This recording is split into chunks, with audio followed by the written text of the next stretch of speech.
Les deux pieds dans les cortèges, mais la tête un peu déjà au Parlement. Vote positif, vote négatif, 49-3. L'issue est très attendue par des manifestants un peu fébriles, mais qui veulent croire encore à un rejet du texte. Il y a peut-être des députés qui pensent à leur retour dans leur circonscription et qui vont se dire que ça va être difficile.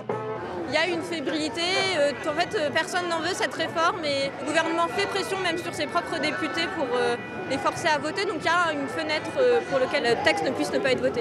Vous savez bien que ça va se jouer à quelques voix, alors qu'ils regardent qui c'est qui est dans la rue et puis qu'ils agissent en conséquence.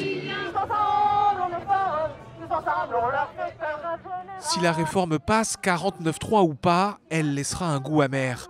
Pour de nombreux manifestants, la procédure législative du texte prête à discussion, au point pour certains d'en contester la légitimité démocratique.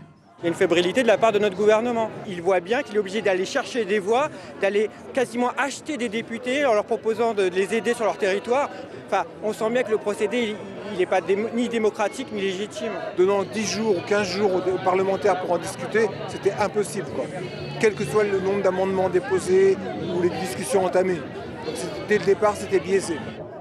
Même en cas d'adoption du texte, les manifestants ne veulent pas en rester là et comptent poursuivre le mouvement. En tête des cortèges, les leaders syndicaux commencent déjà à penser l'après, mais ne semblent pas tous sur la même longueur d'onde. Ce projet de loi, il est mauvais. Donc s'il est voté, il restera mauvais. Pour la CGT, il n'y a aucune raison d'arrêter le mouvement. Au contraire, il faudra l'amplifier parce qu'on aura des élus qui seront en décalage avec ce que pense l'opinion publique et avec ce qui se passe en ce moment dans le pays. Si la question c'est est-ce qu'il y a encore 15 manifs pour finir à 20 personnes derrière carré de tête, la réponse est non pour la CFDT. Mais il y a d'autres manières de mobiliser le monde du travail, de lui redonner cette centralité qu'il a eue pendant ces dernières semaines.